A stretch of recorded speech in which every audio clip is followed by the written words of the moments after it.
Fala galera, seja muito bem-vindo ao 14º episódio da série GraphQL. E hoje, nesse vídeo, nós vamos falar um pouquinho sobre como possamos evitar a duplicação de usuários na nossa aplicação. Tá?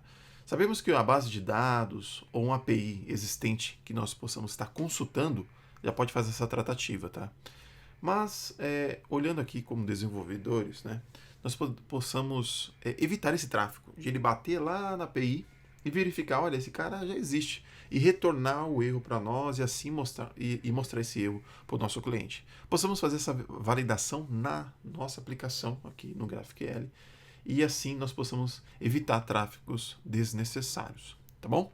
Então, nós conseguimos fazer isso porque é o seguinte, a nossa aplicação, ela tem um problema, tá? Quando nós criamos um usuário, olha só, criamos usuários, ele começa, olha só, adicionar usuários duplicados. Se nós vermos aqui ver a lista de usuários existentes, olha só, tem 3 José aqui. Isso é um problema, tá? Isso poderia ser tratado num outro serviço que nós possamos estar consultando ou na nossa base. Podemos resolver isso aí de uma forma bem simples. Como que podemos resolver? Eu vou pegar a propriedade e-mail, que é uma propriedade bem simples de verificar, ou pode ser uma outra propriedade pelo nome e assim por diante. Você pode ficar à vontade qual a propriedade que você pode fazer essa validação. Eu vou usar o e-mail por enquanto, tá? Então, eu vou pegar o e-mail, bem simples aqui, dos argumentos que está chegando, tá? E eu vou fazer essa pergunta lá para a nossa base de dados fictícia, né? Então, vamos lá. Const usuário existente, tá? db.usuários, e vou fazer a pergunta, olha, Sam, né? Existe algum usuário aí, olha só que legal, que tenha esse e-mail aqui? Se existir esse usuário, tá? Eu vou lançar um erro com a seguinte mensagem, tá? Com a seguinte mensagem. Eu vou fazer assim, ó. Eu vou colocar assim, usuário existente, 2 pontos, e vou colocar aqui o nome dele, ó, args.nome. Fechou? Usuário existente, 2 pontos, e assim eu passo essa mensagem para o nosso cliente, tá bom? Vou listar, ele já fez o reload, porque nós estamos utilizando a base de dados em memória, tá? Beleza? Voltamos aqui, vamos criar o nosso usuário, ele criou com a ID 3, vou criar mais um, o mesmo usuário, e aí deu um problema. Ele falou o seguinte, ó, ele me retornou uma mensagem, realmente, José Silva. Mas temos um outro problema, nós estamos expondo a nossa stack trace para o nosso, olha só, no nosso cliente. Isso não é bom, tá? Então, como nós podemos fazer isso? Corrigir isso, tá? Como nós podemos corrigir? O Apollo Server, ele nos ajuda com os erro handling.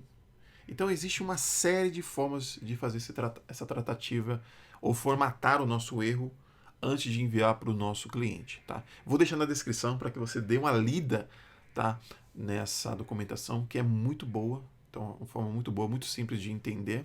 Tá bom? E uma delas nós vamos usar mais à frente, quando nós falarmos um pouquinho de autenticação aqui também no GraphQL. Tá bom? Então, beleza. Vamos utilizar umas delas.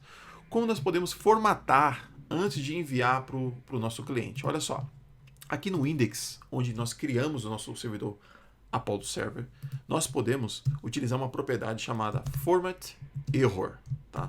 Esse format error, ele recebe o parâmetro error, e assim nós conseguimos, antes de enviar para o nosso usuário, ou melhor, nosso cliente, nós podemos formatar essa mensagem, ou melhor, essa stack, né? Não enviar a stack inteira para ele. Então, ele retorna esse erro aqui, certo? Então, nós capturamos esse erro e aí nós fazemos a tratativa. Qual é a tratativa que eu quero fazer? Olha, eu quero identificar pela mensagem. Então, eu vou pegar essa mensagem aqui, ó, você vai entender o que eu vou fazer. Vou pegar essa mensagem inicial, usuário existente, tá?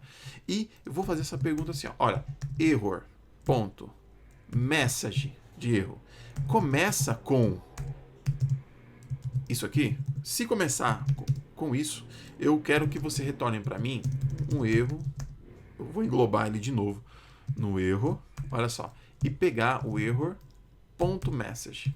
Com isso, ele já isola o meu erro, tá? E não põe dentro de uma stack inteira. Eu só quero o erro, eu só quero a mensagem do erro pro meu usuário.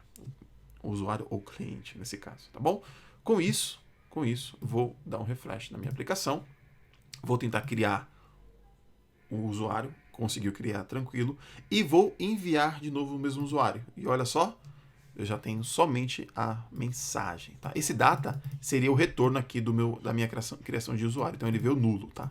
Então não existe dado, então ele retorna nulo. Então nesse caso nós conseguimos retornar uma mensagem para o nosso cliente mais agradável e assim conseguimos evitar a duplicação de usuários na nossa base. Beleza? Fechou? Então te vejo no próximo vídeo.